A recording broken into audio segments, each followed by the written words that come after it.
Hello dear students, welcome again.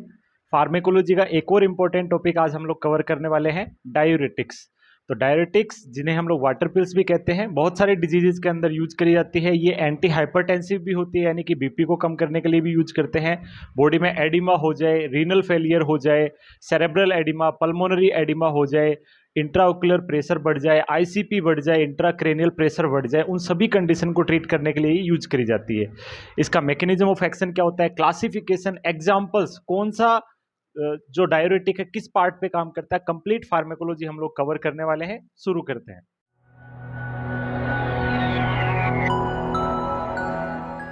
Diuretics की pharmacology को मैं आपको टाइम सेविंग टेक्निक से पढ़ाने वाला हूं, यानी कम समय में आप ज्यादा से ज्यादा चीजें लर्न कर सकें। अगर वीडियो कहीं भी अच्छा लगता है, कुछ भी नया सीखने को आपको मिलता है, तो लाइक शेयर जरूर कर दीजिएगा, चैनल को सब्सक्राइब कर दीजिएगा, ताकि सारे के सारे वीडियो आप तक मिल सके।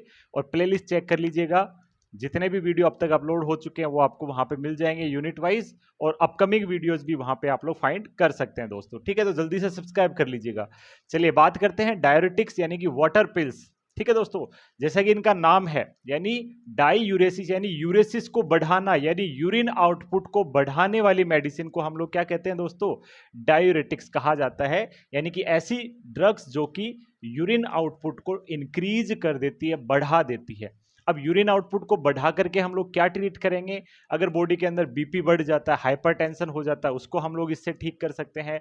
रीनल फेलियर की कंडीशन को ठीक कर सकते हैं। बॉडी में कहीं भी एडिमा हो जाए, ठीक है दोस्तों, जैसे सेरेब्रल एडिमा हो जाए, पल्मोनरी एडिमा हो जाए, एसाइटिस हो जाए, फ्लूइड इकट्ठा हो जाए, इंट्राओक्यूलर प्रेशर बढ़ जाए, यानी आंखों के अंदर प्रेशर बढ़ जाए, ठीक है दोस्तों, इंट्राक्रेनियल प्रेशर बढ़ जाए, उन सभी कंडीशन को ट्रीट करने के लिए हम लोग जो है डायूरेटिक्स को यूज कर सकते हैं। Yes, they are used to treat hypertension, BP को। यानी ये डायूरेटिक्स है वो एंटी हाइपरटेंसिव मेडिसिन भी होती है दोस्तों।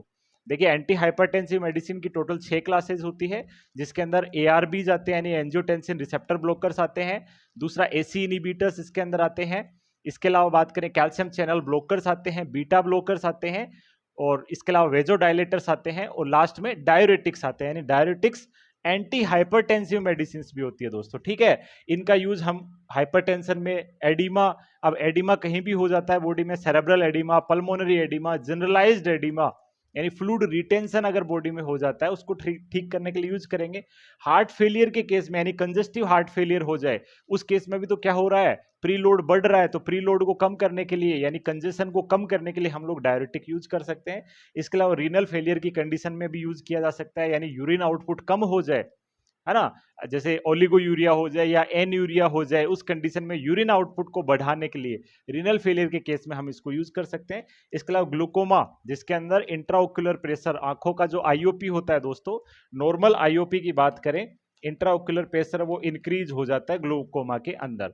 और नॉर्मल आईओपी की मैं बात करूं तो नॉर्मल आईओपी होता है अपने पास में 10 से 21 mm ऑफ Hg, याद रखिएगा। ठीक है, कुछ बुक्स में 7 से 21 भी लिखा होता है, बट जब कई बार जो है एमसीक्यूज आए हुए हैं, वहां पे 10 से 21 वाली रेंज वहां पे दी हुई होती है। ठीक है, याद रखिएगा। ठीक है, तो इन सभी कंडीशन को ठीक करने के लिए, ट्रीट करने के लिए हम लोग डायूरेटिक्स का यूज कर सकते हैं। इसके अलावा मैंने आपको जैसा कि बताया, ये जो है वो क्या करती है, यूरिन आउटपुट को बढ़ाती है। अब कैसे बढ़ाएगी, किस तरीके से बढ़ाएगी दोस्तों, तो ये ओनली 1% जो है ट्यूबुलर रीएब्जॉर्प्शन को कम करती है। यानी देखिए, किडनी जो अपनी होती है, दोनों किडनी के अंदर हम लोग बात करें तो लगभग लगभग 2 मिलियन के समथिंग जो है नेफ्रॉन पाए जाते हैं, जो कि फंक्शनल और स्ट्रक्चरल यूनिट होती है अपने किडनी की।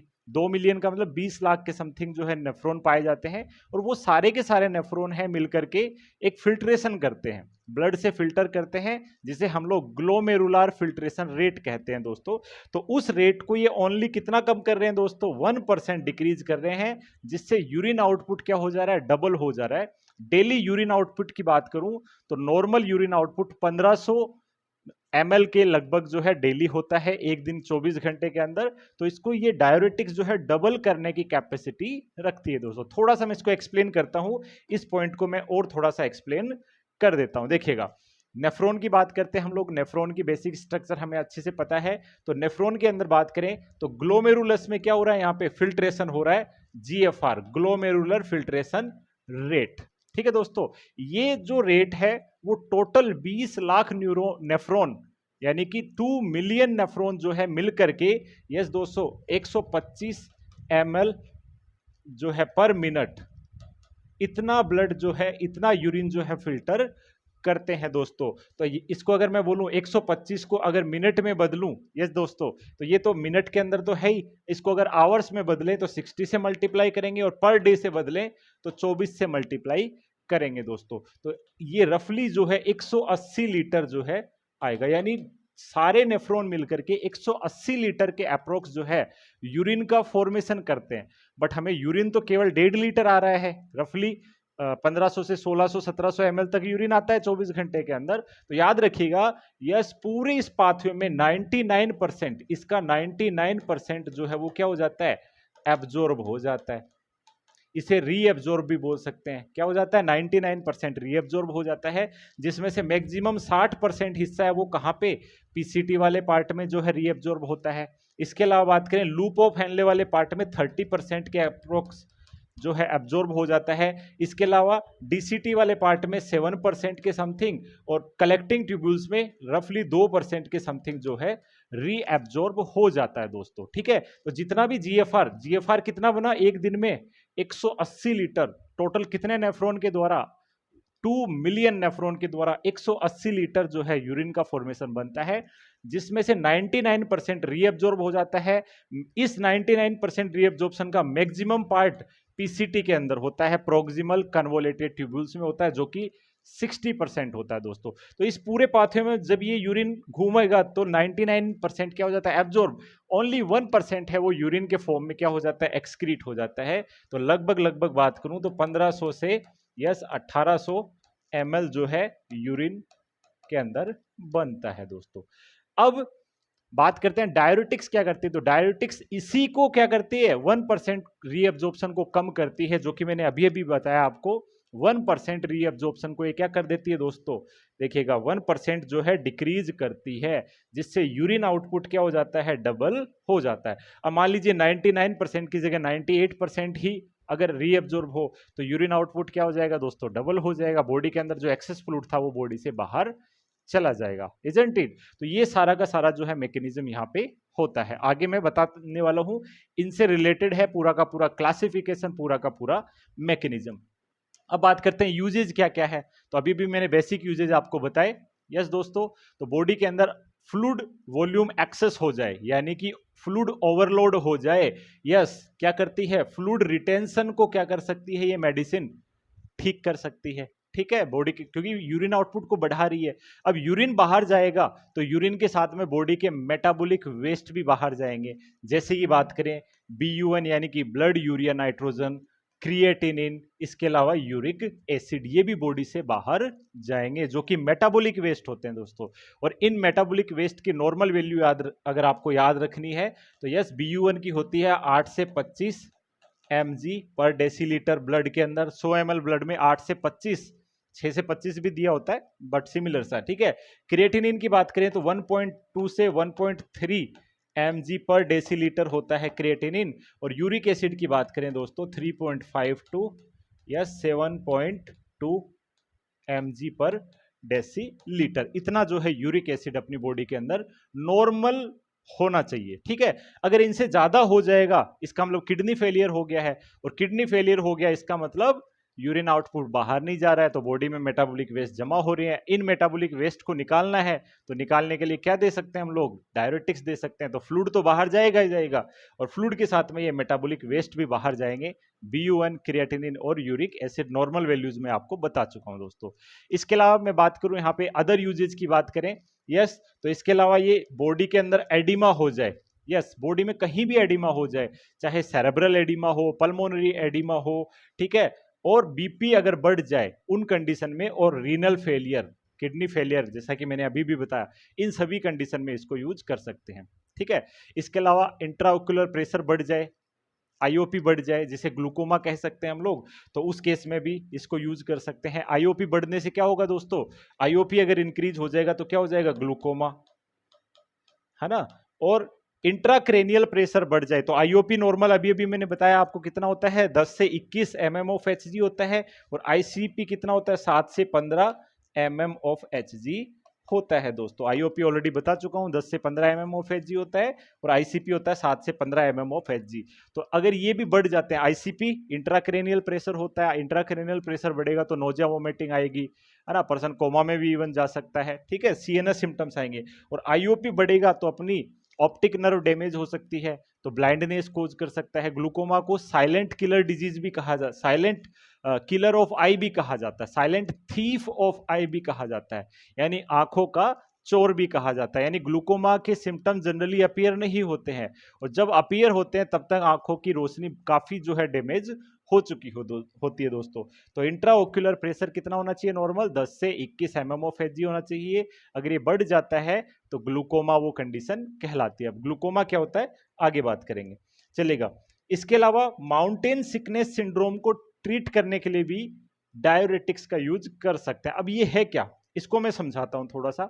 माउंटेन सिकनेस सिंड्रोम क्या है, तो याद रखिएगा, ये cerebral oedema plus pulmonary oedema एक साथ हो जाए उसको हम लोग क्या बोलते हैं दोस्तों, माउंटेन सिकनेस सिंड्रोम कहते हैं।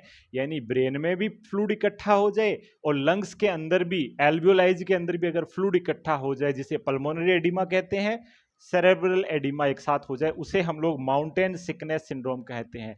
अब जैसा नाम से समझ में आ रहा होगा, माउंटेन यानी पर्वत, इसको थोड़ा सा समझाता हूं। देखिएगा, ये माउंटेन अपने पास दिख रहा है, तो अगर माउंटेन एरिया, मान लीजिए ये जो एरिया है वो हो गया अपने पास में लगभग 10,000 फीट की, 10,000 फीट की ऊंचाई पे ये लगभग ये पर्वत है, ठीक है। मान लीजिए कोई हिल स्टेशन है, ठीक है। हम लोग यहाँ पे क्या करेंगे, इस प्लेन के अंदर हम लोग बैठ गए और विद इन 30 मिनट 40 मिनट या 1 घंटे में हाई एल्टीट्यूड पे चले गए। कहां पे चले गए, हाई एल्टीट्यूड पे चले गए। यस और नो दोस्तों। तो हाई एल्टीट्यूड पे शॉर्ट ड्यूरेशन में जब हम चले जाते हैं, तो चूंकि नीचे वाले जो प्लेन्स होते हैं, यहां पे क्या होता है, हाई प्रेशर होता है, हाई प्रेशर होता है, ठीक है, जबकि हाइट पे क्या होता है दोस्तों, लो प्रेशर होता है। अब ये प्रेशर क्या है, ये एटमॉस्फेरिक प्रेशर होता है, यानी वायुमंडल का प्रेशर होता है। तो हाई प्रेशर लगभग हमें पता है 759 mm ऑफ एचजी अपना सरफेस के ऊपर होता है। लेकिन जब हम लोग पहाड़ों की बात करते हैं या फिर हम लोग एरोप्लेन में बहुत ऊंची ऊंचाई पे चले जाते हैं, 25-30 हजार फीट की ऊंचाई पे जाते हैं, तो समटाइम्स कुछ पेशेंट्स के अंदर देखने को मिलता है दोस्तों, अचानक से शॉर्ट ड्यूरेशन में जब चले जाते हैं तो वहां पे क्या देखने को मिलेगा, हाई एल्टीट्यूड की वजह से yes pulmonary oedema, pulmonary oedema देखने को मिलेगा, और दोस्तों सेरेब्रल एडिमा भी देखने को मिलेगा। यस, इस कंडीशन को हम लोग बोलते हैं माउंटेन सिकनेस सिंड्रोम। अगर ये हो जाए, देखिए एडिमा होने का मतलब फ्लूइड इकट्ठा हो गया। अब फ्लूइड इकट्ठा हो गया तो उस फ्लूइड को बॉडी से बाहर निकालना है। कैसे निकालेंगे, यूरिन आउटपुट बढ़ा दो तो जो भी एक्स्ट्रा फ्लूइड है वो बॉडी से बाहर चला जाएगा। यस और नो। तो यहां पर भी डाययूरेटिक्स का यूज करते हैं। तो बहुत सारे यूजेस मैंने आपको बताए हैं। अब कौन सी डाययूरेटिक्स किन कंडीशन में यूज करेंगे, हाइपरटेंशन के लिए कौन सी, फ्लूइड रिटेंशन के लिए कौन सी, इसके अलावा एडिमा के लिए कौन सी, पल्मोनरी एडिमा के लिए कौन सी मेडिसिन यूज करेंगे, वो सारा का सारा मैं आगे बताऊंगा जब मैं क्लासिफिकेशन और मैकेनिज्म ऑफ एक्शन समझा दूंगा दोस्तों, ठीक है। तो आई थिंक ये माउंटेन सिकनेस सिंड्रोम आपको समझ में आ गया। कम समय में हम लोग 10 या 1000 या उससे ज्यादा फीट की ऊंचाई पे पहुंच जाते हैं, तो अपनी बॉडी में क्या होता है, high pressure to low pressure पहुंच रहे हैं तो बॉडी में फ्लूइड लीक होता है, और वो ब्रेन में हो रहा है और लंग्स में हो रहा है, तो सेरेब्रल एडिमा और पल्मोनरी एडिमा एक साथ हो जाता है। That is known as mountain sickness, या फिर हाई एल्टीट्यूड सिकनेस के नाम से भी इसको बोल सकते हैं दोस्तों, ठीक है। यस, अब थोड़ा सा बात करता हूं स्ट्रक्चर ऑफ ए नेफ्रॉन। तो 20 मिलियन के समथिंग नेफ्रॉन पाए जाते हैं बॉडी के अंदर, दोनों किडनी में मिलाकर के, सॉरी 20 लाख, ठीक है, 2 मिलियन के समथिंग जो है नेफ्रॉन पाए जाते हैं। तो स्ट्रक्चर ऑफ नेफ्रॉन की बात करूं तो ये वाला पार्ट है वो बोमेन कैप्सूल कहलाता है, जिसमें ये जो पार्ट है वो ग्लोमेरुलस कहलाता है, जहां पे फिल्ट्रेशन होता है, जहां पे जीएफआर होती है, जैसा कि मैंने अभी अभी बताया। तो यहाँ पे ब्लड आ रहा है एफेरेंट से, इफेरेंट से ब्लड वापस फिल्टर होकर के चला जा रहा है, यहाँ से सारे वेस्ट वगैरह बाहर निकल जाते हैं, ग्लूकोज भी निकलता है जो कि 100% पीसीटी वाले पार्ट में एब्जॉर्ब हो जाता है। 60% वाटर जो है यहाँ पे एब्जॉर्ब होता है, 30% लूप ऑफ हेनले पे होता है, 7% के समथिंग यहाँ होता है, बाकी 2% के समथिंग कलेक्टिंग ट्यूब्यूल या कलेक्टिंग डक्ट में जो है वाटर का रीअब्जॉर्प्शन हो जाता है दोस्तों, ठीक है। तो अब समझिएगा क्या क्या पार्ट है, ग्लोमेरुलस। दूसरा ये जो पार्ट होता है इसे हम लोग पीसीटी बोलते हैं, यानी कि प्रोक्सिमल कन्वोलेटेड ट्यूब्यूल कहा जाता है। उसके बाद में आता है अपना लूप ऑफ हेनले। तो लूप ऑफ हेनले लूप की तरह दिखाई देता है। तो इसमें देखो नीचे जो पतला हिस्सा होता है थिन, और ऊपर मोटे ब्रांचेज होते हैं, तो इन्हें थिक ब्रांच कहेंगे, इन्हें थिन ब्रांच कहा जाएगा। अब जो ब्रांच नीचे आ रही है उसे कहेंगे डिसेंडिंग, डिसेंड हो रही है, और जो ब्रांच ऊपर जा रही है उसे कहेंगे ascending branch of loop of Henley. ये थिक ब्रांच और ये थिन ब्रांच समझिएगा, क्योंकि इसी से पूरा का पूरा मैकेनिज्म रिलेटेड है, पूरा का पूरा क्लासिफिकेशन रिलेटेड है। अब इसके बाद में ये जो ऐसा पीसीटी था, सेम यहां पर भी कुंडलित पार्ट दिखाई दे रहा है, इसे हम लोग डीसीटी कहेंगे, यानी कि डिस्टल कन्वोलेटेड ट्यूब्यूल। और अंत में जो है कलेक्टिंग ट्यूब्यूल्स होती है, और सारे नेफ्रॉन की कलेक्टिंग ट्यूब्यूल मिल करके यस आगे बात करेंगे मेजर कैलिक्स, माइनर कैलिक्स, है ना, वो रीनल पेल्विस, फिर वो यूरेटर में मिलती है, यूरेटर से ब्लेडर में जाती है, ब्लेडर से फिर यूरिथ्रा के थ्रू यूरिन आउटपुट हो जाता है दोस्तों। ठीक है, तो ये पूरा का पूरा एक एनाटॉमिकल पार्ट हो गया। अब मैं जो है थोड़ा सा क्लासिफिकेशन यहाँ पे आपको समझाने वाला हूँ। यस, डायरेटिक्स का क्लासिफिकेशन। तो डायरेटिक्स को दोस्तों हम लोग टोटल 5 कैटेगरी में कैटेगराइज करेंगे according to their mechanism of action, जहां पे वो काम कर रही है उसके अनुसार। ठीक है, तो 5 कैटेगरी में करेंगे। तो देखिए 5 पार्ट मैंने अभी बताया आपको। तो सबसे पहला पार्ट हो गया ग्लोमेरुलस। तो ग्लोमेरुलस पे जो काम करने वाली जो होती है, और थोड़ा सा जो है प्रोक्सिमल पीसीटी, ग्लोमेरुलस और प्रोक्सिमल पीसीटी पे जो काम करने वाली होती है उन्हें देखिए यहां पे ऑस्मोसिस के द्वारा फिल्ट्रेशन होता है। क्या हो रहा है? ऑस्मोसिस के द्वारा लगातार फिल्ट्रेशन हो रहा है। तो यहां पे काम करने वाली मेडिसिन को हम लोग ऑस्मोटिक डायरेटिक कहेंगे दोस्तों। आई बात समझ में? तो जो ग्लोमेरुलस पे काम करे वो क्या कहलाएगी? Osmotic diuretic. अब दूसरा पार्ट, ये दूसरा पार्ट होता है दोस्तों पीसीटी। तो जो पीसीटी पे काम करती है, तो देखिए पीसीटी पे एक एंजाइम पाया जाता है दोस्तों, जिसे बोलते हैं कार्बोनिक एनहाइड्रेज, जो कि वाटर के रीएब्जॉर्प्शन में हेल्प करता है। तो हमें तो वाटर रीएब्जॉर्ब नहीं करना है ताकि यूरिन आउटपुट बढ़ सके, तो इस एंजाइम को ब्लॉक करना पड़ेगा। तो यहां पे कौन सा एंजाइम पाया जाता है? Carbonic anhydrase. तो कार्बोनिक एनहाइड्रेज को ब्लॉक करने वाली मेडिसिन को क्या कहेंगे? Simply carbonic anhydrase inhibitor. तो सेकंड अपने पास आ जाएगी दोस्तों कार्बोनिक एनहाइड्रेज इनहिबिटर। तो ये कहां पे काम कर रही है? ग्लोमेरुलस। ये कहां पे काम करती है दोस्तों? ये काम कर रही है पीसीटी के ऊपर। ठीक है, थर्ड जो है वो आती है loop of Henley. Yes, loop of Henle की कौन सी ब्रांच? Ascending branch. कौन सी ब्रांच दोस्तों? ये वाली ब्रांच डिसेंडिंग होती है, ये असेंडिंग। तो असेंडिंग ब्रांच पे काम करने वाली मेडिसिन को क्या कहेंगे दोस्तों? यस, लूप डायरेटिक्स कहा जाएगा। तो थर्ड आ जाएगी अपने पास में लूप डायरेटिक्स। तो ये कहां पे काम करेगी? यस दोस्तों, याद रखिएगा, thick branch of ascending loop of Henley, short में लिख रहा हूं LOH, लूप ऑफ हेनले। तो थिक मोटी ascending branch of loop of Henle पे काम करने वाली मेडिसिन। बहुत बार ये क्वेश्चन आता है, याद रखिएगा, लूप डायरेटिक कहां काम करती है? तो कहां काम करती है? Thick branch of ascending limb of loop of Henle पे काम करती है। अगला पार्ट आता है दोस्तों डीसीटी। अगला पार्ट आता है डीसीटी। तो डीसीटी पे जो काम करने वाली मेडिसिन होती है दोस्तों, वो ये ट्यूब्स होती है। तो T4 ट्यूब, T4 थायजाइड्स, यानी ट्यूब डायरेटिक्स वो कहलाएगी दोस्तों। तो चौथी कौन सी होगी? थायजाइड या फिर ट्यूब डायरेटिक अपने पास में आ जाती है। तो ये कहां पे काम करेगी दोस्तों? तो ये काम करेगी अपने डीसीटी के ऊपर, डीसीटी पे वर्क करती है। और सबसे लास्ट कलेक्टिंग ट्यूब्यूल्स पे काम करने वाली मेडिसिन। तो याद रखिएगा, कलेक्टिंग ट्यूब्यूल्स पे काम करने वाली मेडिसिन एंटी एल्डोस्टेरोन होती है। देखिए एल्डोस्टेरोन एक हार्मोन होता है जो कि एड्रिनल कॉर्टेक्स के द्वारा रिलीज किया जाता है। तो एल्डोस्टेरोन क्या करता है दोस्तों? एल्डोस्टेरोन का क्या काम है अपनी बॉडी के अंदर? तो एल्डोस्टेरोन बॉडी में वाटर को भी बचाता है और पोटेशियम को भी बचाता है। तो ये एंटी एल्डोस्टेरोन है दोस्त, सॉरी पोटेशियम को नहीं, वाटर और सोडियम को बचाता है और पोटेशियम को बॉडी से बाहर निकालता है। कौन? एल्डोस्टेरोन। तो याद रखिएगा, बता दूंगा अभी थोड़ा सा मैकेनिज्म ऑफ एक्शन बताऊंगा, फिर बताऊंगा। तो अभी देखिएगा फिफ्थ जो है अपने पास वो होती है पोटेशियम स्पेयरिंग डाईयूरेटिक। तो ये कहां पे काम करती है दोस्तों? कलेक्टिंग ट्यूब्यूल्स पे काम करती है दोस्तों। ठीक है, तो ये 5 कैटेगरी में हम लोग डायरेटिक्स को कैटेगराइज करते हैं। ग्लोमेरुलस पे काम करने वाली ऑस्मोटिक डायरेटिक, पीसीटी पे काम करने वाली carbonic anhydrase inhibitor, loop of Henle की मोटी वाली थिक ब्रांच पर और असेंडिंग ब्रांच पे काम करने वाली लूप डायरेटिक्स, डीसीटी पे काम करने वाली ट्यूब या थायाजाइड डायरेटिक्स, और सबसे लास्ट कलेक्टिंग ट्यूब्यूल्स पे काम करने वाली एल्डोस्टेरोन की एंटी होती है। और एल्डोस्टेरोन का काम क्या है? एल्डोस्टेरोन एक हार्मोन है जो कि एड्रिनल कॉर्टेक्स के द्वारा रिलीज किया जाता है, और उसका काम क्या होता है दोस्तों? वाटर को और सोडियम को बचाना, पोटेशियम को बाहर करना। तो ये एंटी एल्डोस्टेरोन है। तो ये एंटी एल्डोस्टेरोन क्या करेगी दोस्तों? वाटर को तो और सोडियम को तो बाहर करेगी और पोटेशियम को बॉडी में बचाएगी। इसलिए इनको पोटेशियम स्पेयरिंग, पोटेशियम को बचाने वाली, स्पेयरिंग का मतलब बचत, पोटेशियम को बचाने वाली डायरेटिक। बाकी सब पोटेशियम को लॉस करती है। बाकी जितनी भी ये काम कर रही है ना, 4 कैटेगरी, ये चारों की चारों क्या कर रही है? लॉस ऑफ पोटेशियम कर रही है, लॉस ऑफ पोटेशियम कर रही है। सबसे ज्यादा कौन करती है? डायरेटिक्स करती है, अभी बताऊंगा आगे, ठीक है। जबकि ये पोटेशियम को बचाती है। यानी एक पेशेंट जिसमें ऑलरेडी पोटेशियम की कमी है, हाइपोकैलेमिया है, तो उसको कौन सी डायरेटिक्स देना सेफ रहेगा? उसको ये वाली डायरेटिक आप दे सकते हो, क्योंकि इनका नाम क्या है? Potassium sparing diuretic.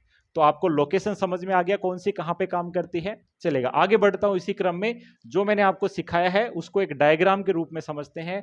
तो ग्लोमेरुलस पे काम करने वाली ऑस्मोटिक डायूरेटिक हो जाएगी।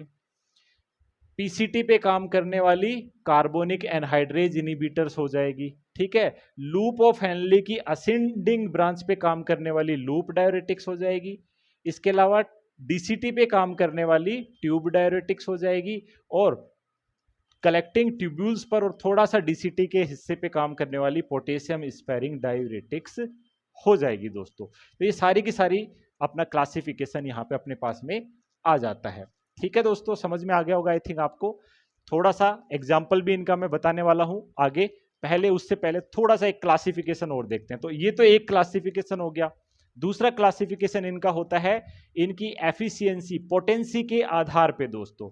तो पोटेंसी के आधार पे बात करूं तो 3 कैटेगरी में इनको डिवाइड करते हैं। पहली स्ट्रॉन्ग या हाई एफिशिएंसी, यानी सबसे ताकतवर डायरेटिक कौन सी है जो कि तुरंत काम असर करना शुरू कर दे। दूसरी मॉडरेट, यानी ताकतवर से थोड़ी कम। और तीसरी लो एफिशिएंसी, यानी बहुत स्लो काम करेगी, ठीक है। तो जैसे अभी मेडिसिन लिया तो 6-8 घंटे बाद इनका काम जो है, वर्किंग जो है स्टार्ट होगा दोस्तों। तो अब कौन कौन सी मेडिसिन आती है? तो देखिए 5 कैटेगरी मैंने आपको बताई, ठीक है। Osmotic diuretic, carbonic anhydrase, loop diuretic, tube diuretic और पोटेशियम स्पेयरिंग डायरेटिक। तो याद रखिएगा जो लूप डायरेटिक है वो सबसे स्ट्रॉन्ग होती है। तो लूप डायरेटिक कौन सी होती है दोस्तों? सबसे स्ट्रॉन्ग होती है, यस और नो? तो लूप डायरेटिक होगी अपने पास में सबसे स्ट्रॉन्ग। मॉडरेट के अंदर आती है अपनी ट्यूब डायरेटिक यानी थायाजाइड। ये कौन सी होती है दोस्तों? मॉडरेट होती है। ये कैसी होती है? सबसे स्ट्रॉन्ग होती है। बाकी बच गई 3 कौन सी? ऑस्मोटिक, कार्बोनिक एनहाइड्रेज इनिबिटर और पोटेशियम स्पेयरिंग। ये सभी वीक या लो एफिशिएंसी डायरेटिक होती है। तो देखिए जो मैंने बताया है, लूप डायरेटिक सबसे स्ट्रॉन्ग होती है, मॉडरेट ट्यूब डायरेटिक होती है, लो एफिशिएंसी में बच गई वो तीनों की तीनों कौन सी होती है दोस्तों? लो एफिशिएंसी होती है, यानी वीक डायरेटिक होती है। तो सबसे तेजी से काम करना है, जैसे इमरजेंसी की कंडीशन में कौन सी दोगे? Loop diuretic. तो जब भी इमरजेंसी हो जाती है, जैसे कि हार्ट फेलियर हो जाए, रीनल फेलियर हो जाए, किडनी फेलियर हो जाए, हार्ट फेलियर हो जाए, हाइपरटेंशन हो जाए, तो सबसे इफेक्टिव कौन सी होगी? यही मेडिसिन जो है सबसे इफेक्टिव होगी दोस्तों। कुछ ऐसी कंडीशन जैसे ब्रेन में एडिमा हो जाए तो वहां पे हमें स्लो डायरेटिक चाहिए, तो वहां पे हम लोग ऑस्मोटिक डायरेटिक यूज करेंगे, यानी सेरेब्रल एडिमा के केस में क्या यूज करेंगे? Osmotic diuretic. आगे और बताने वाला हूं इसके बारे में, ठीक है। तो ये भी एक क्लासिफिकेशन होता है, कुछ बुक्स के अंदर दिया होता है, हमें अच्छे से पता होना चाहिए। पूछ सकते हैं which of the following is strong diuretic, तो आपको आंसर आना चाहिए लूप डायरेटिक है वो सबसे स्ट्रॉन्ग होती है, यस और नो? चलिए आगे बढ़ते हैं इसी क्रम में एग्जांपल्स के साथ में। तो अभी तक तो हम लोगों ने क्लासिफिकेशन पढ़ा, अब इनके एग्जांपल्स पढ़ते हैं। तो 5 कैटेगरी अपने पास में ये आ जाती है। तो इसको याद रखने का भी एक मैं छोटे छोटे तरीके बताऊंगा आपको, कभी नहीं भूलोगे आप लोग, बस मैं समझा रहा हूं उस तरीके से समझते रहना दोस्तों, ठीक है। तो देखो सबसे पहली कैटेगरी कौन सी है? Osmotic diuretic. तो देखो ऑस्मोटिक डायरेटिक में ओ आता है ना, तो इस तरीके से हम लोग याद रख सकते हैं, मैनिटोल एंड ग्लिसरॉल। तो आप तो बोलेंगे सर ओ से शुरू नहीं हो रहे हैं, तो याद रखिए ओ आ रहा है, इसका मतलब ओ पे फोकस आ रहा है। मैनिटोल, ग्लिसरॉल ऐसी मेडिसिन है वो, यस, ऑस्मोटिक डायरेटिक का एग्जांपल होगी। अब दूसरी कैटेगरी आ जाता है अपने पास, ये होगी कार्बोनिक एनहाइड्रेज इनहिबिटर। तो एनहाइड्रेज एक एंजाइम है, तो A for anhydrase and A for दोस्तों एसिटाजोलामाइड, एसिटाजोलामाइड, ये इसका एग्जाम्पल हो गया। किसका एग्जाम्पल? कार्बोनिक एनहाइड्रेज इनहिबिटर का। याद हो गया, A for anhydrase, A for acetazolamide, जिसे डायमोक्स के नाम से भी जाना जाता है। तीसरा एल फॉर लूप डायरेटिक, और एल फॉर हो जाएगा दोस्तों लेसिक्स, लेसिक्स जिसे फ्यूरोसेमाइड भी बोलते हैं, फ्यूरोसेमाइड भी कहा जाता है। इसके अलावा एक और होता है, इसका एग्जांपल टॉर्सेमाइड, आगे लिखवा दूंगा, ठीक है। तो फ्यूरोसेमाइड एंड टॉर्सेमाइड आर लेसिक्स, जो कि लूप डायरेटिक होती है और जो कि ascending branch of thick part पे ये काम करती है दोस्तों, ठीक है, लूप ऑफ हेनले पे। तो L for loop, L for Lasix. अब नेक्स्ट आ जाइएगा ट्यूब डायरेटिक, ये थर्ड हो गई। Fourth tube diuretic, T for tube और टी फॉर थायाजाइड, थायाजाइड, ठीक है। अब थायाजाइड के आगे क्लोरथायाजाइड लगा दो और हाइड्रोक्लोरथायाजाइड लगा दो, तो दो एग्जांपल और बन गए। क्लोरथायाजाइड शॉर्ट में लिख दूं टी, और हाइड्रोक्लोरथायाजाइड, हाइड्रोक्लोरथायाजाइड, टी फॉर थायाजाइड, ठीक है दोस्तों। ये तीन एग्जांपल हो गए अपने ट्यूब डायरेटिक के, तो सिंपल है याद रखना। और सबसे लास्ट में देखो पोटेशियम स्पेयरिंग डायरेटिक, तो स्पेयरिंग बचाने वाली, एस फॉर स्पेयरिंग और एस फॉर स्पाइरोनोलैक्टोन, तो इसका एग्जांपल आ जाएगा स्पाइरोनोलैक्टोन। और एक और एग्जांपल होता है दोस्तों, दैट इज एमिलोराइड, एमिलोराइड। तो ये दोनों की दोनों कैसी मेडिसिन है दोस्तों? पोटेशियम स्पेयरिंग डायरेटिक होती है। दिस इज द क्लासिफिकेशन, ठीक है। तो ऑस्मोटिक में मैनिटोल, चलिए थोड़ा सा इसको फटाफट से ब्रीफ आउट करते हैं। सबसे पहले देखो, जो भी येलो पार्ट में दिखाई दे उस पर फोकस करना, ठीक है। तो सबसे पहले ग्लोमेरुलस पे काम करने वाली ऑस्मोटिक, इसके example mannitol and glycerol. Second move करते हैं, दैट इज एसिटाजोलामाइड, ठीक है। तो ए एसिटाजोलामाइड है वो कार्बोनिक एनहाइड्रेज इनहिबिटर का एग्जांपल है। A for anhydrase, A for acetazolamide. ये कहां काम करती है? ये काम करती है दोस्तों पीसीटी के ऊपर। अब थर्ड बात करते हैं दोस्तों लूप ऑफ हेनले पे काम करने वाली, और लूप ऑफ हेनले की कौन सी part? Thick branch, thick branch पे काम करने वाली loop diuretic. Example L for loop, L for Lasix. Example आ जाएगा अपने पास फ्यूरोसेमाइड, और दूसरा एग्जांपल आ जाएगा टॉर्सेमाइड, इजंट इट। फोर्थ बात करते हैं डीसीटी पे काम करने वाली, डीसीटी पे काम करने वाली tube diuretic, T for tube और टी फॉर थायाजाइड, क्लोरथायाजाइड, हाइड्रोक्लोरथायाजाइड, ये एग्जांपल हो गए अपने पास। और सबसे लास्ट में potassium sparing diuretic, S for sparing और एस फॉर स्पाइरोनोलैक्टोन, और दूसरा एग्जांपल एमिलोराइड, ठीक है। याद हो गया आई थिंक आपको। तो पूरा का पूरा क्लासिफिकेशन आपको याद हो गया है, पूरे एग्जाम्पल आपको याद हो गए हैं। अब बारी है मैकेनिज्म ऑफ एक्शन। ये जो भी है इसका स्क्रीनशॉट ले लीजिएगा। ये जो अभी मैंने एक्सप्लेन किया है डायग्राम के द्वारा, वही है ऑस्मोटिक के एग्जाम्पल, सभी के एग्जाम्पल अपने एक साथ लिख दिए हैं। तो इसका स्क्रीनशॉट ले सकते हैं, आप लिख सकते हैं, ठीक है। वीडियो को रोक करके भी आप लोग लिख सकते हैं। चलिएगा आगे बढ़ते हैं। नेक्स्ट मैकेनिज्म ऑफ एक्शन क्या होता है? तो 5 कैटेगरी, पांचों का अलग अलग मैकेनिज्म ऑफ एक्शन होगा दोस्तों। तो सबसे पहली ऑस्मोटिक डायरेटिक, इसके एग्जांपल मैनिटोल एंड ग्लिसरॉल। अब ये क्या करेगी, कहां काम कर रही है दोस्तों? ग्लोमेरुलस पे। तो सिंपली इनका मैकेनिज्म ऑफ एक्शन क्या होता है? ये क्या करेगी? इंक्रीज करेगी किसको? ऑस्मोटिक प्रेशर को। यस, ऑस्मोटिक प्रेशर को इंक्रीज करेगी, जिसकी वजह से क्या होगा? इंक्रीज जीएफआर, जीएफआर बढ़ जाएगी, और हमें पता है जीएफआर बढ़ेगी तो यूरिन आउटपुट भी बढ़ जाएगा। तो ये इस प्रकार से काम करती है और जीएफआर को, यूरिन आउटपुट को बढ़ा देती है। दूसरी कार्बोनिक एनहाइड्रेज इनहिबिटर, तो ये सिंपली इसका एग्जांपल क्या था? डायमोक्स, एसिटाजोलामाइड था इसका एग्जांपल। यस और नो? ये क्या करेगी? इनहिबिट करेगी, इनहिबिट करेगी enzyme carbonic anhydrase, carbonic anhydrase enzyme को, जैसे कि नाम ही है इसका, उसको ये क्या करती है? इनहिबिट करती है। लूप डायरेटिक एग्जांपल आते हैं लेसिक्स, फ्यूरोसेमाइड, टॉर्सेमाइड। ये क्या करती है दोस्तों? तो याद रखिएगा पोटेशियम, सोडियम और क्लोराइड सिंपोर्टर, सिंपोर्टर को क्या करती है? ब्लॉक करती है, किसको ब्लॉक कर रही है दोस्तों, याद रखिएगा, कई बार इसका मैकेनिज्म ऑफ एक्शन पूछा जाता है। सिम्पोर्टर, यस, सोडियम, पोटेशियम, सोडियम और क्लोराइड सिम्पोर्टर्स को ये क्या कर देती है, बंद कर देती है दोस्तों, ऑफ कर देती है। तो इस वजह से बहुत ज्यादा पोटेशियम, सोडियम और क्लोराइड बॉडी से बाहर जाता है। तो हाइपोकैलीमिया का सबसे बड़ा कारण कौन है, लूप डायरेटिक्स है। तो लूप डायरेटिक्स अगर हम लोग किसी पेशेंट को देंगे तो इलेक्ट्रोलाइट इम्बैलेंस होने के सबसे ज्यादा चांस होंगे अमंग ऑल ऑफ दीज। ठीक है दोस्तों, सबसे फास्ट ये क्या करेगी, पोटेशियम की डेफिशिएंसी, सोडियम की डेफिशिएंसी, क्लोराइड की डेफिशिएंसी भी कर देगी। और पोटेशियम की डेफिशिएंसी तो ये करती ही करती है, हाइपोकैलीमिया तो सीवियर करती ही करती है दोस्तों। ठीक है, तो जितनी भी डायरेटिक्स है उनमें सबसे बड़ा हाइपोकैलीमिया का रिस्क किसकी वजह से है, लूप डायरेटिक की वजह से होता है, क्योंकि ये पोटेशियम, सोडियम और क्लोराइड सिम्पोर्टर्स को क्या करती है, सिम्पोर्टर्स को क्या करती है दोस्तों, ब्लॉक कर देती है। अगला आ जाते हैं अपन ट्यूब डायरेटिक। ट्यूब डायरेटिक क्या करती है, याद रखिएगा, ये क्या करेगी अपने पास में, यस, पोटेशियम एंड क्लोराइड सिम्पोर्टर को क्या करेगी, सिम्पोर्टर को ब्लॉक करेगी। यानी कि सेकंड नंबर पे हाइपोकैलीमिया इसकी वजह से होगा दोस्तों।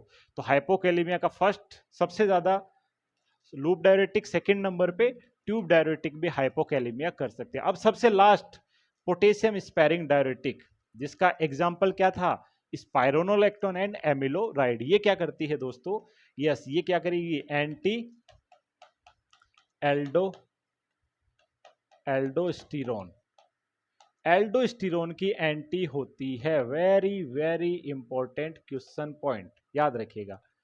ठीक है, तो एंटी एल्डोस्टिरोन है। एल्डोस्टिरोन एक हार्मोन है जो कि एड्रिनल कॉर्टेक्स के द्वारा रिलीज किया जाता है। और वो हार्मोन क्या करता है दोस्तों, बॉडी में सोडियम और वाटर को बचाता है और पोटेशियम को बाहर करता है। या सुनो, अब ये एल्डोस्टिरोन को कम कर देगी, यानी एंटी एल्डोस्टिरोन है। एल्डोस्टिरोन की जगह खुद जाके जुड़ जाएगी।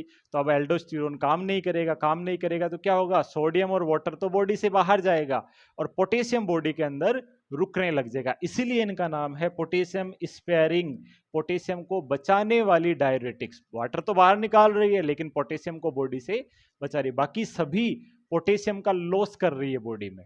सबसे ज्यादा लॉस कौन कर रही है पोटेशियम का, लूप डायरेटिक। सेकंड नंबर पे कौन कर रही है, ट्यूब डायरेटिक। बाकी ये भी लॉस करती है थोड़ी मात्रा में, ठीक है, याद रखिएगा। और पोटेशियम को बचाने वाली कौन सी है, यस, पोटेशियम स्पेयरिंग। तो इन सभी की वजह से क्या हो सकता है, हाइपोकैलीमिया, और इसकी वजह से क्या हो सकता है, हाइपरकैलीमिया हो सकता है, बॉडी में पोटेशियम ज्यादा हो सकता है दोस्तों। This is the mechanism of action. Osmotic diuretic GFR को बढ़ाएगी, ये इस एंजाइम को कम कर देगी, कार्बोनिक एनहाइड्रेज को। ये क्या करेगी, पोटेशियम सोडियम क्लोराइड सिम्पोर्टर्स को बंद करेगी, ये पोटेशियम क्लोराइड सिम्पोर्टर्स को बंद कर देगी। और ये जो है एंटी एल्डोस्टिरोन है, एल्डोस्टिरोन इनहिबिटर्स है।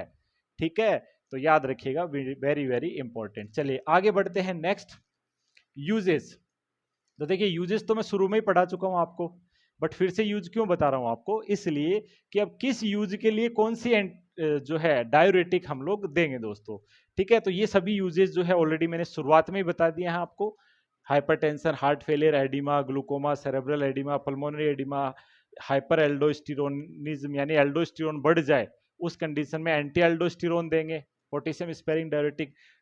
आईसीपी बढ़ जाए, हाइड्रोसिफेलस, एक्यूट माउंटेन सिंड्रोम, अब किस कंडीशन में कौन सी देंगे।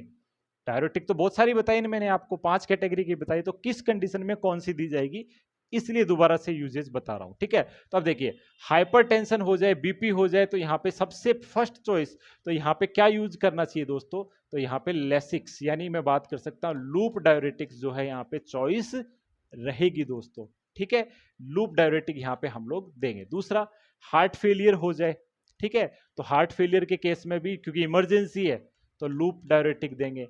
एडिमा हो जाए तो भी लूप डायरेटिक, पूरा नाम नहीं लिख रहा हूं आप समझ जाइएगा, तो इन कंडीशन में लूप डायरेटिक देंगे। ग्लूकोमा हो जाए दोस्तों, अब ग्लूकोमा इमरजेंसी कंडीशन तो है बट बहुत ज्यादा इमरजेंसी भी नहीं है, ये पर्सन की डेथ तुरंत नहीं होगी, ये सुनो, जबकि यहाँ पे डेथ हो सकती है, तो यहाँ पे फास्ट देंगे, स्ट्रॉन्ग देंगे। जबकि ग्लूकोमा में हमें स्ट्रॉन्ग नहीं देना है क्योंकि स्ट्रॉन्ग के साइड इफेक्ट ज्यादा है, ये डिहाइड्रेशन कर देगी, पोटेशियम को कम कर देती है लूप वाली, ये सुनो। तो हम लोग ग्लूकोमा में कौन सी देंगे दोस्तों, तो ग्लूकोमा में हम लोग देते हैं कार्बोनिक एनहाइड्रेज इनहिबिटर। तो यस, शॉर्ट में लिख दूं मैं यहाँ पे कार्बोनिक एनहाइड्रेज इनहिबिटर, ठीक है, कार्बोनिक एनहाइड्रेज इनहिबिटर देंगे, यानी कि एसिटाजोलामाइड देंगे दोस्तों, ठीक है। तो ग्लूकोमा की ड्रग ऑफ चॉइस एसिटाजोलामाइड नहीं है, ग्लूकोमा की ड्रग ऑफ चॉइस अगर आपसे पूछे तो वो बीटा ब्लॉकर होती है, टीमोलोल। याद रखिएगा, ग्लूकोमा की ड्रग ऑफ चॉइस पूछे, ड्रग ऑफ चॉइस पूछे तो that is beta blocker, beta blocker that is timolol.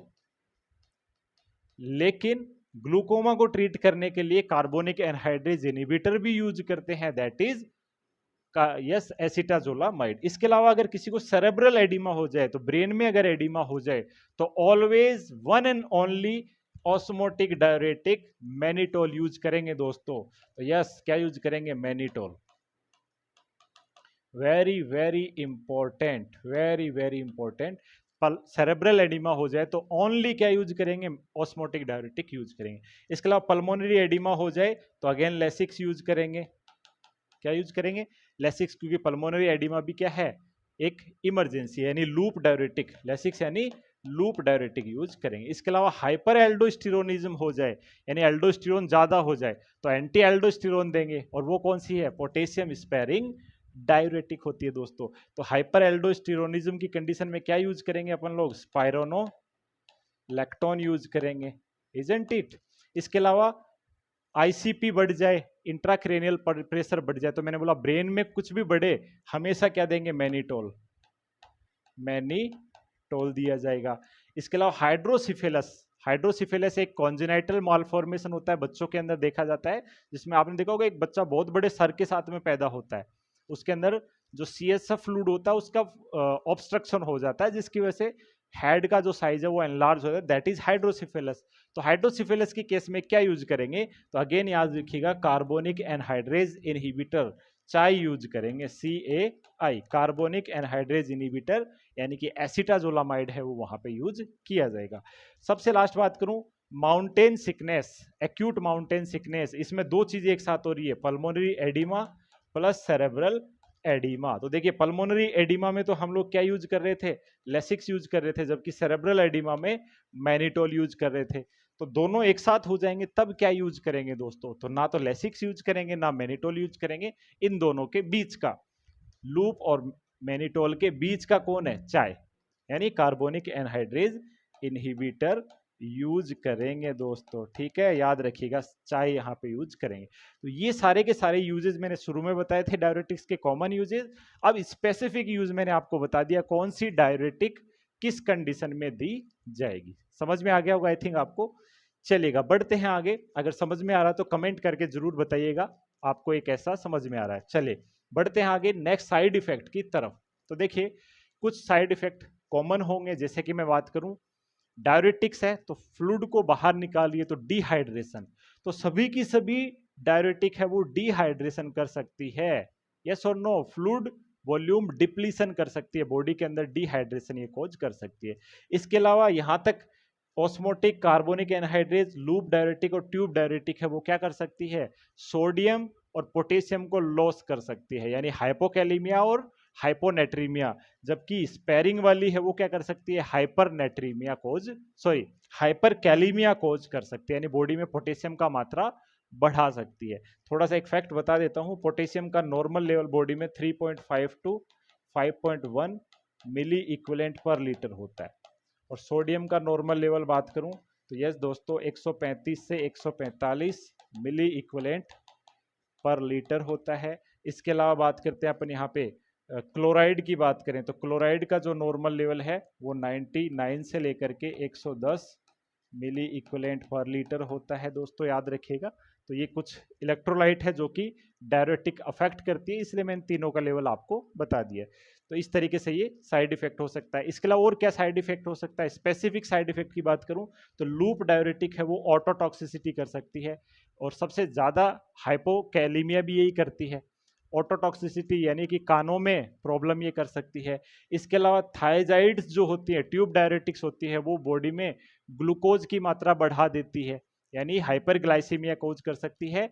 और यूरिक एसिड की मात्रा भी दोस्तों बॉडी में बढ़ा देती है, और यूरिक एसिड बढ़ने से गाउट आर्थराइटिस हो सकता है, हमें अच्छे से पता है गाउटी आर्थराइटिस ये कोज कर सकती है। यूरिक एसिड को बॉडी में बढ़ा सकती है। नॉर्मल यूरिक एसिड ऑलरेडी मैंने बताया शुरुआत में 3.5 से जो 7.2 जो है मिली इक्विवेलेंट पर mg पर डेसीलीटर वो नॉर्मल होता है दोस्तों। तो उसकी मात्रा को ये इंक्रीज कर सकती है दोस्तों। इसके अलावा पोटेशियम स्पेयरिंग डायरेटिक्स जो होती है दोस्तों वो ब्रेस्ट एनलार्जमेंट कर सकती है, यानी कि गायनेकोमेस्टिया ये कोज कर सकती है। तो कुछ साइड इफेक्ट है जिसकी लिस्ट में आपको सामने बताने वाला हूं, देखिएगा। तो डिहाइड्रेशन तो सभी कर सकती है, ऑल। इसके अलावा हाइपोकैलिमिया है, सबसे ज्यादा लेसिक्स करेगी। और सेकंड नंबर पे ट्यूब डायरेटिक्स बाकी और भी कर सकती है ना। इसके अलावा हाइपोनेट्रीमिया और मेटाबॉलिक एसिडोसिस ये भी ऑल सभी टाइप की जो है कर सकती है दोस्तों। इसके अलावा ऑटोटॉक्सिसिटी ये ओनली लूप डायरेटिक करेगी दोस्तों, जैसा कि मैंने आपको बताया, ठीक है। तो ऑटो से याद रखेंगे, ओ यानी ऑटो यानी कानों से रिलेटेड है, ठीक है। तो ऑटोटॉक्सिसिटी है वो ओ, और लूप डायरेटिक में भी ओ आता है, इससे आपको याद हो जाएगा। ऑटोटॉक्सिसिटी कौन करते हैं? लूप डायरेटिक लैसिक्स करते हैं। इसके अलावा हाइपरग्लाइसेमिया और हाइपर यूरिसीमिया वो थायजाइड्स करती है, और गायनेकोमेस्टिया है वो स्पाइरोनोलैक्टोन कर सकता दोस्तों। ये सभी साइड इफेक्ट होते हैं, इजंट इट। अब सबसे लास्ट में बात करेंगे कॉन्ट्रा इंडिकेशन, कब इन मेडिसिन का यूज नहीं करना है। तो देखिए साइड इफेक्ट मैंने बताए, अगर किसी पर्सन को ऑलरेडी डिहाइड्रेशन है तो इसको यूज नहीं करेंगे। ऑलरेडी ये कंडीशन है यानी इलेक्ट्रोलाइट इम्बैलेंस है, तब भी यूज नहीं करेंगे। अगर किसी पर्सन को ऑलरेडी यूरिक एसिड बढ़ा हुआ है, गाउट आर्थराइटिस ऑलरेडी है, तो थायजाइड्स यूज नहीं करेंगे। हाइपरग्लाइसेमिया है, डायबिटीज है, तो थायजाइड यूज नहीं करेंगे, बाकी यूज कर सकते हैं, इजंट इट। ये चीजें याद रखिएगा, इंपॉर्टेंट है, ठीक है। तो कॉन्ट्रा इंडिकेशंस क्या क्या है? इलेक्ट्रोलाइट इम्बैलेंस, हाइपोनेट्री, ये इलेक्ट्रोलाइट इम्बैलेंस हो गया। इसके अलावा सीवियर डिहाइड्रेशन हो, ऑलरेडी हो तो नहीं यूज करेंगे। पहले से बीपी कम हो, सीवियर हाई, क्योंकि बीपी को कम करती है ना सभी ये डायरेटिक, तो पहले से बीपी कम है तब भी इस कंडीशन को यूज करेंगे। गाउट की कंडीशन में क्या यूज नहीं करेंगे? थायजाइड्स यूज नहीं करेंगे, बाकी यूज कर सकते हैं। सल्फर ड्रग की एलर्जी हो, जैसे कि यस ये गाउट गलत लिखा गया, सल्फर ड्रग की अगर एलर्जी हो तो हम लोग ट्यूब डायरेटिक्स को यूज नहीं करेंगे डियर, ट्यूब डायरेटिक्स को यूज नहीं करेंगे, वेरी इंपॉर्टेंट, ठीक है। जैसे सल्फोनामाइड्स होते हैं ना एंटीबायोटिक्स। इसके अलावा एडिसन डिजीज हो, अब ऐसी एडिसन डिजीज क्या होती है दोस्तों? एड्रिनल कॉर्टेक्स के हार्मोन कम हो जाना एडिसन डिजीज होती है। और कुशिंग सिंड्रोम एड्रिनल कॉर्टेक्स के हार्मोन बढ़ जाना कुशिंग सिंड्रोम कहलाता है। तो इसमें क्या हो जाता है? एड्रिनल कॉर्टेक्स के हार्मोन कम हो जाते हैं ऑलरेडी, तो अब ऑलरेडी कम है, और फिर अगर हम लोगों ने स्पाइरोनोलैक्टोन दिया तो ये अगेन और ज्यादा कम कर देगी एल्डोस्टेरोन को, वेरी इंपॉर्टेंट। तो इस कंडीशन में भी ये कॉन्ट्राइंडिकेटेड है, यूज नहीं करना चाहिए, ओके। चलेगा, आगे बढ़ते हैं। पेशेंट मॉनिटरिंग, क्या क्या मॉनिटरिंग यहाँ पे जरूरी हो जाती है? तो देखिए बीपी को ये कम करती है तो बीपी की मॉनिटरिंग जरूरी है, हार्ट रेट की मॉनिटरिंग यहाँ पे जरूरी हो जाती है, और इलेक्ट्रोलाइट जैसे कि पोटेशियम और सोडियम की मॉनिटरिंग यहाँ पे जरूरी हो जाती है दोस्तों। तो बीपी की मॉनिटरिंग जरूरी है क्योंकि बीपी को डाउन करती है। पल्स और पोटेशियम और सोडियम का लेवल नापना बहुत जरूरी हो जाता है। पोटेशियम का लेवल 3.5 से 5.1 और सोडियम का लेवल 135 से 145 मिलीक्यूलेंट पर लीटर के बीच में होना चाहिए दोस्तों, ठीक है। तो ये मॉनिटरिंग यहाँ पे जरूरी हो जाती है। आई थिंक ये टॉपिक आपको समझ में तो आ ही गया होगा। अब कुछ क्वेश्चंस देखते हैं किस प्रकार के एमसीक्यू इस टॉपिक से रिलेटेड आते हैं।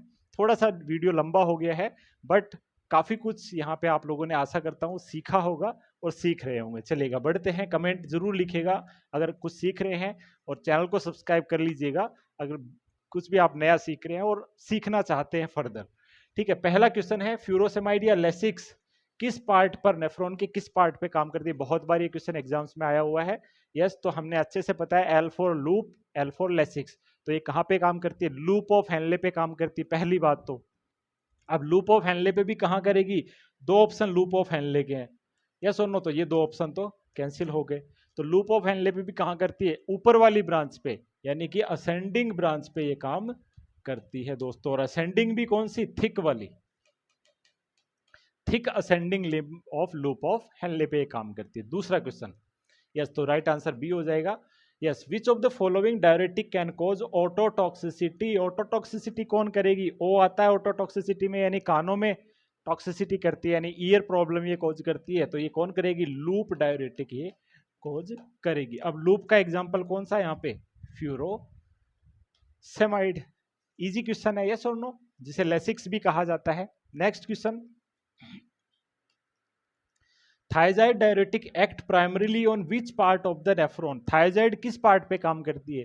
तो T4 thiazide, T4 tube, tube यानी DCT पे काम करती है दोस्तों, तो ये डिस्टल कन्वोलेटेड ट्यूब्यूल पे काम करती है। बहुत इजी लग रही है ना क्वेश्चन, यस और नो? यस, कॉन्सेप्ट आप लोगों ने सीख लिया है तो इजी आपको लगना ही है। चलिए नेक्स्ट क्वेश्चन की तरफ बढ़ते हैं। Which of the following diuretic can be used to treat altitude sickness, जिसे हम लोग क्या बोलते हैं, माउंटेन सिकनेस सिंड्रोम भी कहते हैं। मैंने डायग्राम के द्वारा समझाया था। तो माउंटेन सिकनेस सिंड्रोम में क्या हो जाता है? Yes, high altitude pulmonary embolism, HEPA, high altitude pulmonary embolism plus cerebral oedema, है ना? तो ये high altitude pulmonary oedema plus cerebral oedema हो जाता है। और इनकी जो ड्रग ऑफ चॉइस होती है, इनकी जो ड्रग ऑफ चॉइस होती है वो कौन सी होती है? चाय, कार्बोनिक एनहाइड्रेज इनहिबिटर, और इसका example acetazolamide. Very very important point, ठीक है दोस्तों, याद रहेगा। चलिएगा नेक्स्ट बढ़ते हैं, सी इज द करेक्ट आंसर। और ये आज का आखिरी क्वेश्चन, और इसका जवाब आप लोग देंगे कमेंट के अंदर। क्वेश्चन पढ़िए, विच of the following potassium sparing diuretic act on aldosterone antagonist, तो इनमें से कौन सी पोटेशियम स्पेयरिंग डायरेटिक है जो कि एज ए एल्डोस्टेरोन एंटागोनिस्ट काम करती है? ऑप्शन मैनिटोल, फ्यूरोसेमाइड, स्पाइरोनोलैक्टोन और एसिटाजोलामाइड। सिंपल सा क्वेश्चन है, जल्दी से मैं एक्सपेक्ट करता हूं आपका आंसर। और वीडियो कैसा लगा वो भी आप लोग जरूर लिखिएगा, और क्या वीडियो आप लोग चाहते हैं, क्या इंप्रूवमेंट चाहते हैं वो भी जरूर लिखिएगा। तो जो भी आप टॉपिक चाहते हैं मेंशन करिएगा, उस पर मैं वीडियो जरूर बनाऊंगा। इवन मैं सारी की सारी फार्मेकोलॉजी कवर करने वाला हूं, बट थोड़ा टाइम लगेगा दोस्तों, ठीक है? तो आशा करता हूं ये टॉपिक आपको आज समझ में आ ही गया होगा। वीडियो अच्छा लगा हो तो चैनल को सब्सक्राइब तो आपने कर दिया होगा ऑलरेडी, वीडियो को लाइक और शेयर जरूर कर दीजिए अपने दोस्तों के साथ में। कोई भी डाउट हो, कमेंट हो, क्वेरी हो, कमेंट के अंदर लिखिए, मैं उसका आंसर देने की पूरी कोशिश करूंगा दोस्तों। मिलते हैं अगले वीडियो में। Stay healthy, stay safe.